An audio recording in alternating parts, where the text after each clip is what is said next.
Welcome to another episode of the Financial Armor Show. My name is Jose Rodriguez, investment advisor at Cooper Financial Investments, and your host for today. As always, I want to introduce you to my amazing co-host, Tony Shore. How you doing? I'm doing great, Jose. Great to be here with you, and glad to see you're hosting the show once again. I know that we usually have some great conversations when you're on, and I know Brad's a busy guy, so I'm glad we can have you on here once hmm in a while to host the show. Now, how was your? Did you have a good 4th of July? Yeah, I mean it's a pretty relaxed one. I didn't really do too much. Just have grill some hot dogs with the family. Uh, Yep. Very relaxed kind of days. A little bit harder to do things outside nowadays here because, The like heat. today, it's a crisp 118 today. How do you like that? 118, but it's a dry heat, so Yeah, not no, not too get out of here. I don't care, dry, humid. It's still my skin sizzles when I come out. Yeah, your skin sizzles. You don't get any paler than me. I'm half English, half Irish. I have 3 stages, Jose: white, burn, and peel. Those are my 3 stages: white, burn, and peel. There is no tan, and All right. I've never been. I'm up in Minnesota right now because I've never been able to explain myself in those conditions, 118-degree heat with the sun nonstop. But I mean, it is beautiful out in Arizona. I love spending hmm time out there. Obviously, I love Phoenix, Tucson, Scottsdale, and then up in the mountains. hmm I'm there a lot, but I this time of year I like being up here in Minnesota. Kind of a snowbird that way. Yeah, I wish you guys had more events over there right now so I can be there, not here. Yeah. Yeah. It's funny because Brad's like, we got to get you out here to one of our events and to help set up the studio in our new offices. And I'm like, I will come out. I will gladly come out and set up your new podcast and radio studios in your new offices during the months of December, January, or February. So when it's 30 below Right on. here, I want to Smart be man. there. Yeah.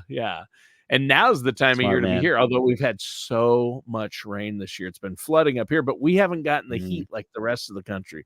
I was talking to I'll take somebody it. in New Orleans today, and they're dying in New Orleans. The humidity is so bad. They don't have as high temps, but they have Mhm. pretty high temps, like 90 with unbearable humidity. So yeah, I'll I take don't it know which any is day. worse, 118. Neither one you can go outside. So at Yeah, that point, that's it fair. doesn't matter. You got to have air conditioning, right? Exactly. Yeah. Exactly. Well, Uh, Jose, you've got a great topic lined up for us today, don't you? I sure do. It's one of the biggest by most asked question when Brad and I sit with folks is, do I have enough for retirement, or how much do I need to save for retirement if you're not quite there yet, right? And it's the $1 million question that we get asked every day, pretty much.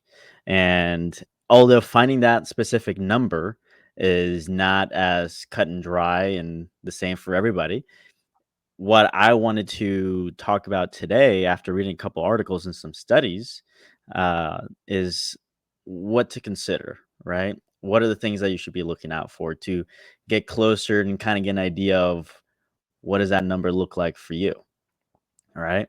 For everybody listening. It depends on also what stage you're in and what situation uh, your current situation looks like, right? So there's no magic Um, number that's right but for everybody.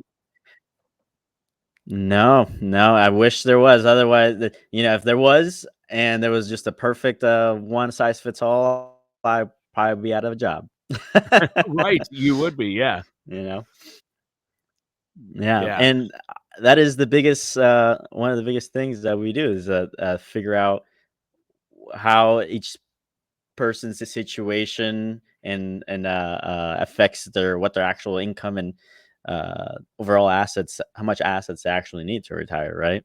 hmm Um, But one of the biggest misconception I think, especially Now, with the inflation that we had over the past couple, the 4% rule, right? If you have $1 million, you can retire if you withdraw 4%, and then that will last you for the rest of your life, right? Well, that was somewhat true maybe 10, 15 years ago, and have a comfortable life living off of 40 grand a year, maybe something on top of that, right? But nowadays, 40 grand, 60 grand for majority of people doesn't really cut it, especially in the retirement, once you're in that retirement age, right? Because although some expenses come down, some might come up, right? As far as the healthcare cost and all of those things, right? Maybe you go on more vacations than others, right? But that's again, that's when you start getting to the weeds of that's a little more specific to every person, right? But that's just one of those Right. things that I wanted to make sure that we don't focus too much on this rule of thumb, right? That we see on the internet. Yeah, I always see articles that say you need used to be $1 million to retire. Then it's you need $2 million to retire, and then I heard Yeah. you can retire comfortably at 60 with 1.47. Most people think that's the Mhm. average number people think they need to have saved for a happy retirement and for their money to last. And the reason you laugh and I laugh at that is because we know that that is so arbitrary, and that's just simply Mhm. not true. People have retired comfortably on $250,000, and Oh, yeah. some need 500 million because of their situation and their debts and what they want to accomplish. So it depends on your goals, it depends on where you're at, and it depends on the market. Where's your money at, right? Right. Right. And that's one of those things that I see people make it's one of those mistakes that I see people make that are not necessarily on the radar. And when I bring it up, it's like a light bulb goes up, right? And the way we like to refer this particular mistake or event in everyone's journey to the mountain of life, right? You go up the mountain, you are in your working years, you're building up your assets, and then you're just building your assets, right? And at the top, that an event happens, right? At the top, you've reached the top because you reached your goal of finally retiring, right? And then now you're on Right. the coming down of the other side of the mountain, drawing down on your assets and just enjoying the fruits of your labor, right? But what people don't realize sometimes is along this timeline, as you once that event happens at the peak, is that people maintain the same kind of portfolio than they had at the beginning when they were in the 30s and 40s, right? So that's one of the things that I realize that I see people make the mistake of having a really risky portfolio when they're in their late 50s, early 60s, approaching or pretty much retiring at that age, right? And they didn't realize, oh, I just thought that this was a good investment, right? But and I said, yeah, it might have been right when you were in your 30s and 40s, but at this Right. particular stage in your life, it's the same conversation.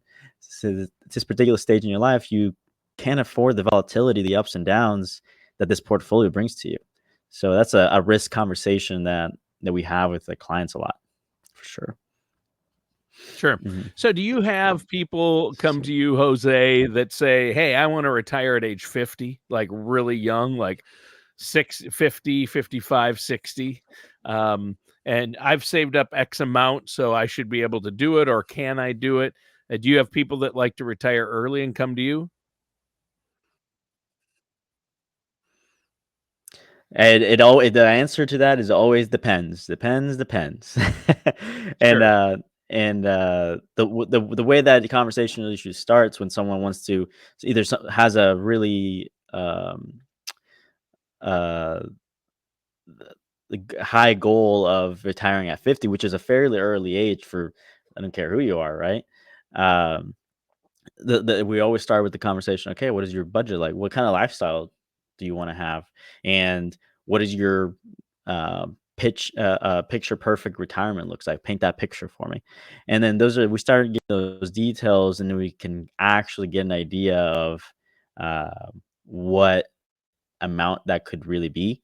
The earlier you retire, you're going to need a lot more assets than later because of how Social Security is structured, and also how regular your standard retirement accounts are structured, right? Because Social Security, you can't start taking it out until 62, right? Right. So, and even then, you're going to get a small uh, age of around maybe 67, maybe 68, depends on who you are, right? And then the retirement accounts have, you have to be 59 and a half at least to start taking money out before you get penalized. So that's another one of those things that if somebody, says, hey, I want to retire at 50 or 55. Okay. And since you have that ambitious goal, which I love, I love clients that have big goals. But one of the things I say, with big goals come big sacrifices. So Sure. when we have those ambitious goals of retiring early, we have to think about a little bit outside the box and not just follow what everyone's doing with their retirement accounts, because we have to use different kind of investment strategies that allow us to take money out of accounts before 59 and a half, that are not necessarily geared towards retirement, but they can leverage uh, but we can leverage their assets to access their money and grow their assets before 59 and a half, Yeah. right? Yeah.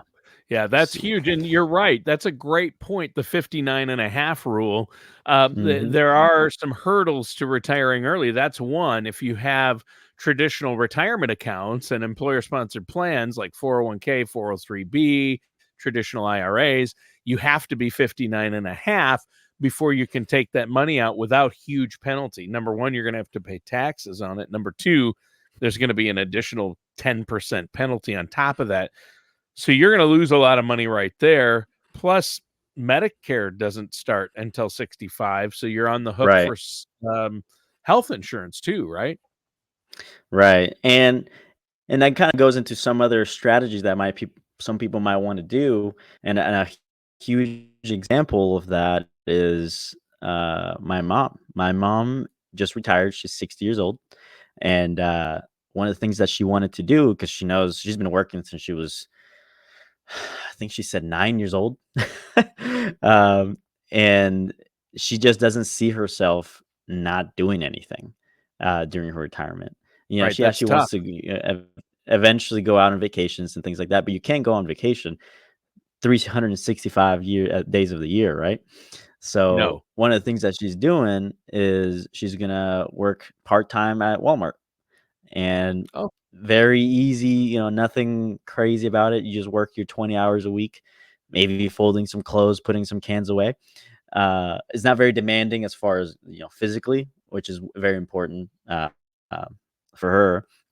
But also, um, because she works the minimum amount of hours at Walmart, she gets access to their benefits. So nice. the health insurance, right? And that is huge. So, and it doesn't really require a whole lot, right? For her, she just clocks in 4 hours a week. I'm sorry, 4 hours a day, and has a little bit of extra income, which is just supplements, right? Her pension, Social Security.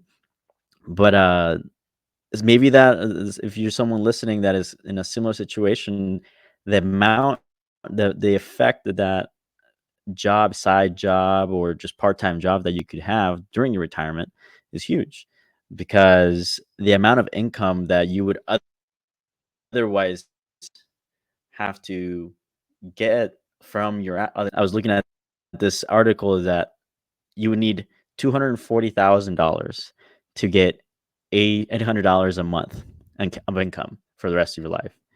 So imagine you're working the I guess the big picture value of having that income of $800 a month, which is, it's about 20 hours a week, about minimum wage, depending on where you work, right? But it's about how Yeah. much you get, right?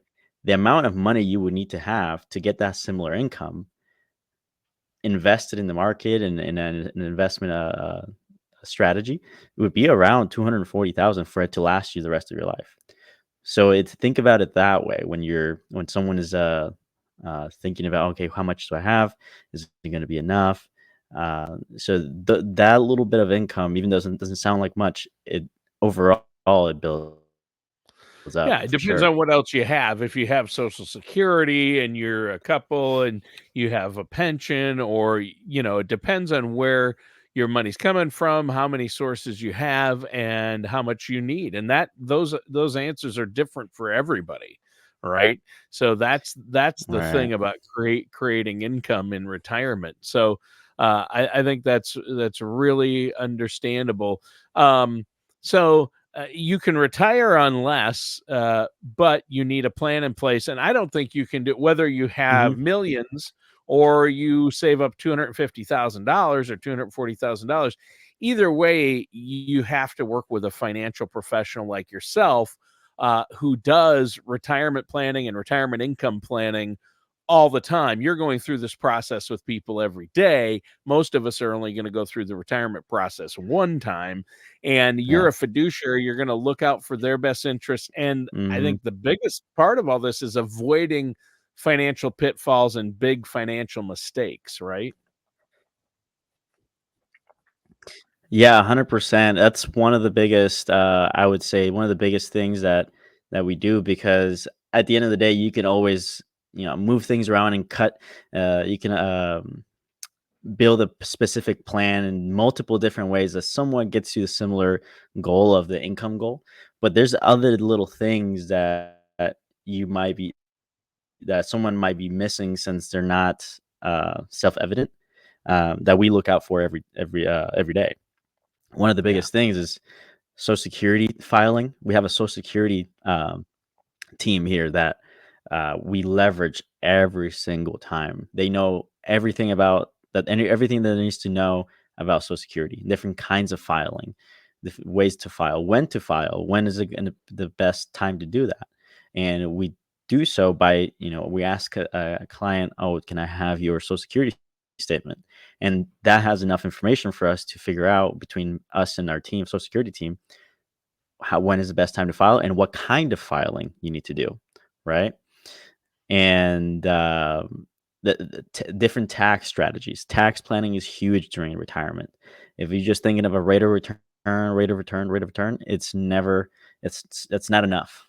It's not enough, because what's good rate of return? What's a good rate of return if you're giving 25-30% of it to the government? So that's not doesn't do you any good.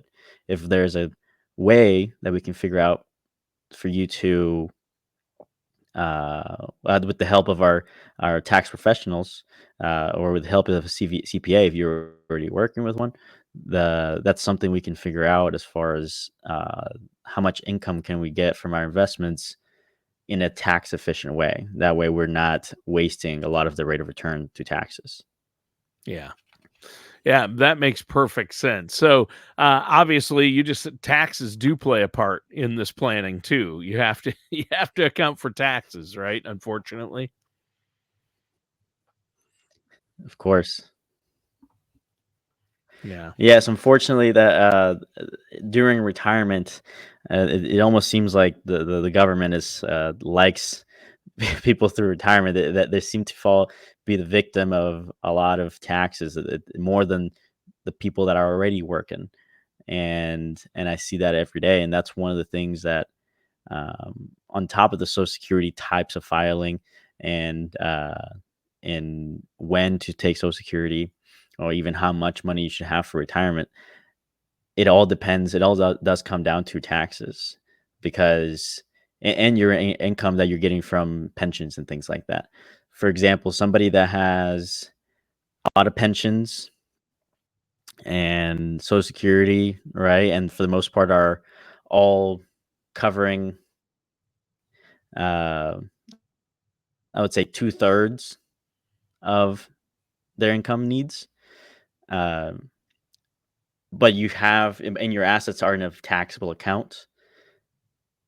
the amount of money that that person would need to have in that asset bucket in a taxable account would be a lot higher than someone that is in the same situation, but they have it in a tax-free bucket.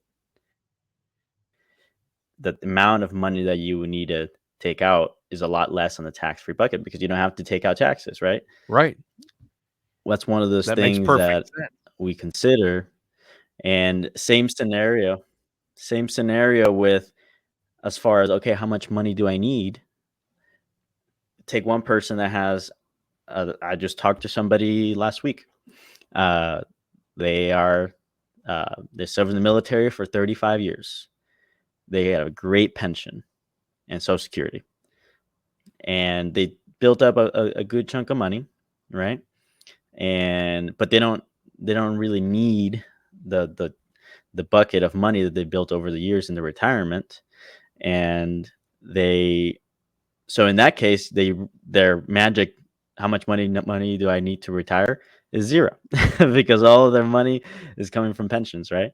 Right. um, but they actually still have a um, somewhat a pitfall, is that taxes is coming, the IRS is coming after that um, Right.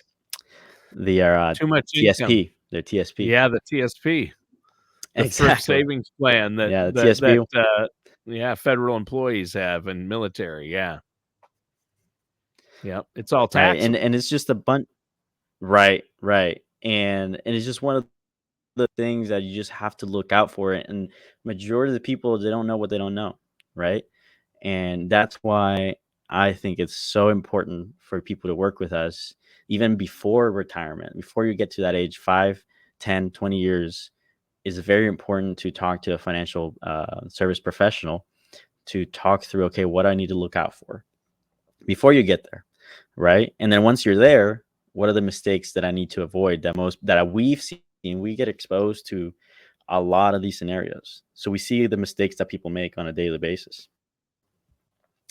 And one of the things that we I would love to do, and I've done a couple times, but people don't really know that we do this for people, is we help them navigate the Social Security website and Oh, kind of have an idea of how much money they were going to be getting uh, for Social Security, even though it's not a cut and dry number, especially if they're 5, 10 years away, but it's something to work with, right?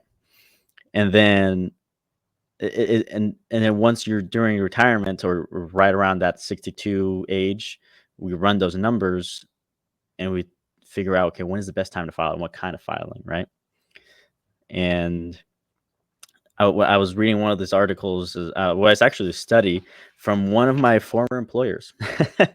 oh, uh, it's Northwestern Mutual, and back in last year, they did a study where uh, they did a study on retirees, right? And their stat is that 45%. There's a 45% chance. Uh, well, Americans think that there's a 45% chance that they'll live their money, they'll leave their savings, right? wow. Which is a bad thing. And only 33%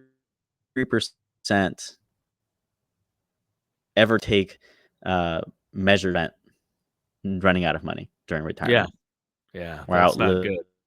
outliving their assets.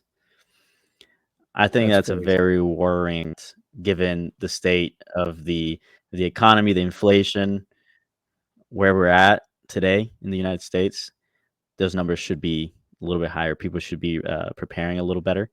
Um, and I am very, very glad that I can be a resource for everybody, and that this channel alone is a huge educational resource for anybody listening, of how to prepare for retirement. Right. And Jose, I know that you're more than happy to meet with our listeners and viewers out there. If they have questions, they can give you a call. They can set up that consultation. I know that you and Brad and the folks at Cooper Financial, the team there, offer a no charge, no obligation consultation. And I think that's fantastic because you need a plan in place. Everything you've told us tells me, hey, you've got to have a plan in place for retirement. There's not some magic number you have to hit. You need to figure out what your number and your situation is and what your goals are, and then figure out, okay, if I want to do this, what do I have to accomplish? Where am I at? Where goals versus reality, are they balanced? So I think that's really important. What you've told us today is good, but there's so much more. And I know you can't go into investment specifics over the air because everybody's situation is different. But if people want to meet with you and show you what they have and where they're at, you can help them with that. So, how can our listeners out there do that, Jose? How can they get a hold of you and set up that consultation? Yeah, that is a very important point, and I would love to meet anybody that would like to know how does this all affect their particular situation, right? What their magic number is, right? And the way they can get a contact with us is either give us a call at 888-390-5277 or schedule that appointment on our website, cooperfinancial.com. All right. Well, hey, before we go, give that number one more time. And listeners, pick up the phone, set up that complimentary consultation with Jose and the team there at Cooper Financial. Yes, that phone number is 888-390-5277. All right. Well, thank you, Jose, and appreciate it. Great job hosting, filling in the shoes of Mr. Cooper there today. And listeners, thanks for tuning in. That does it for today's episode of the Financial Armor Show with our host, Jose Rodriguez.